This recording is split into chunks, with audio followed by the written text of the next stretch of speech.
Lok Sabha തെരഞ്ഞെടുപ്പിനായുള്ള BDJ സ്ഥാനാർത്ഥികളെ പ്രഖ്യാപിച്ചു. 2 മണ്ഡലങ്ങളിലേക്കുള്ള സ്ഥാനാർത്ഥികളെയാണ് പ്രഖ്യാപിച്ചത്.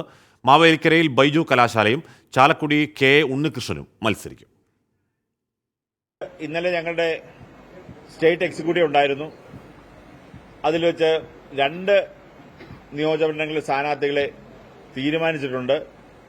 ഇന്ന് 2 നിയോജകമണ്ഡല സ്ഥാനാർത്ഥികളെയും 2 ദിവസത്തിനുള്ളിൽ തന്നെ മറ്റ് 2 നിയോജകമണ്ഡല സ്ഥാനാർത്ഥികളെയും പ്രഖ്യാപിക്കാൻ വേണ്ടിയിട്ടാണ് ഇന്നലെ കൂടിയിട്ടുള്ള സ്റ്റേറ്റ് എക്സിക്യൂട്ടീവ് തീരുമാനിച്ചത്. ഇന്ന് പ്രഖ്യാപിക്കുന്നത് മാവേലിക്കര നിയോജകമണ്ഡലത്തിൽ ബൈജു കലാശാലയാണ് മത്സരിക്കുന്നത്. 2 ചാലക്കുടി നിയോജകമണ്ഡലത്തിൽ KA ഉണ്ണികൃഷ്ണനാണ് മത്സരിക്കുന്നത്. റബ്ബർ ബോർഡിന്റെ വൈസ് ചെയർമാൻ കൂടിയാണ് അദ്ദേഹം.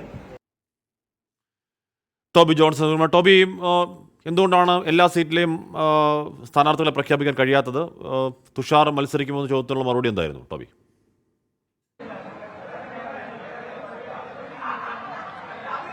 ഹാഷ്മി, 2 സീറ്റുകൾ മാത്രം. അതിനുള്ളൊരു കാരണം മതമേലധ്യക്ഷന്മാരുമായിട്ടൊക്കെ ചർച്ചകൾ നടക്കേണ്ടതുണ്ട്, പല പ്രമുഖരെയും നേരിട്ട് കാണേണ്ടതുണ്ട്.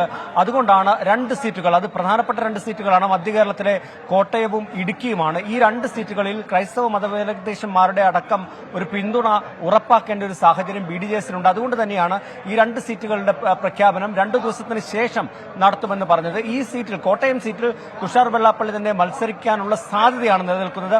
അദ്ദേഹത്തോട് ഇക്കാര്യം ചോദിച്ചപ്പോൾ BJP നേതൃത്വം അടക്കം താൻ മത്സരിക്കണമെന്നൊരു ആവശ്യം മുന്നോട്ട് വെച്ചിട്ടുണ്ട്. അതുകൊണ്ട് തന്നെ അക്കാര്യങ്ങൾ അടക്കം ചർച്ചയിലുണ്ട്. വരും ദിവസങ്ങളിൽ ഇതുമായി ബന്ധപ്പെട്ടുള്ള അവസാനവട്ട ചർച്ചകളുണ്ടാകും. തുടർന്ന് 2 സീറ്റുകളിലുള്ള പ്രഖ്യാപനം കൂടി ഉടൻ ഉണ്ടാകുമെന്ന് പറയുന്നു. ഇപ്പോൾ പ്രഖ്യാപിച്ചിരിക്കുന്നത് മാവേലിക്കരയും ചാലക്കുടിയുമാണ്. മാവേലിക്കരയിൽ നമുക്കറിയാവുന്നതുപോലെ KPMSന്റെ നേതാവായിരുന്നു അദ്ദേഹം ഇപ്പോൾ ചാലക്കുടിയിലെ സ്ഥാനാർത്ഥിയായിട്ട് വന്നിട്ടുണ്ട്. UDFന് വേണ്ടി മാവേലിക്കരയിൽ മത്സരിച്ച വ്യക്തിയാണ് ബൈജു കലാശാല. അദ്ദേഹത്തെയാണ് സ്ഥാനാർത്ഥിയായിട്ട് മാവേലിക്കരയിൽ പ്രഖ്യാപിച്ചിരിക്കുന്നത്. അതോടൊപ്പം തന്നെ ചാലക്കുടിയിൽ KA ഉണ്ണികൃഷ്ണനാണ്. അദ്ദേഹം റബ്ബർ ബോർഡിന്റെ വൈസ് ചെയർമാനാണ്. BDJസിന് വേണ്ടി മികച്ച ഒരു വിജയം നേടാൻ സാധിക്കുമെന്നാണ് അദ്ദേഹവും നമ്മളോട് പറഞ്ഞിരിക്കുന്നത്. എന്തായാലും ഇന്നലെയാണ് ഇതുമായി ബന്ധപ്പെട്ടുള്ള ഒരു സംസ്ഥാന എക്സിക്യൂട്ടീവ് BDJs ചേർന്നത്. ആ സംസ്ഥാന എക്സിക്യൂട്ടീവിലാണ് ഈ ഒരു ചർച്ച. 2 സീറ്റുകൾ ആദ്യം പ്രഖ്യാപിക്കാം, തുടർന്ന് കോട്ടയവും ഇടുക്കിയും അടുത്ത ദിവസങ്ങളിൽ പ്രഖ്യാപിക്കാം. അതിനുള്ളൊരു കാരണമായി പറയുന്നത് ഇത് തന്നെയാണ്. മതമേലധ്യക്ഷന്മാരടക്കം പ്രമുഖരായിട്ടുള്ള മറ്റ് വ്യക്തികളടക്കം ഇവരുടെയൊക്കെ ഒരു പിന്തുണ ഉറപ്പാക്കേണ്ട ആവശ്യമുണ്ട്. പ്രത്യേകിച്ചും ഈ 2 സീറ്റുകളുടെ ഒരു പ്രാധാന്യം കണക്കിലെടുത്ത് തുഷാർ വെള്ളാപ്പള്ളി മത്സരിക്കുന്ന ഒരു സാഹചര്യം ഉണ്ടായേക്കാം. അതുകൊണ്ട് തന്നെ കൂടുതൽ ചർച്ചകൾ ആളുകളുമായി നടത്തിയതിനു ശേഷം മാത്രമേ പ്രഖ്യാപനം ഉണ്ടാകൂ എന്നാണ് പറഞ്ഞിരിക്കുന്നത്. ഹാഷ്മി. ടോബി ജോൺസണാണ് കോട്ടയത്ത് നിന്ന് BDJ സ്ഥാനാർത്ഥി പ്രഖ്യാപനത്തിന്റെ വിവരങ്ങൾ നൽകിയത്.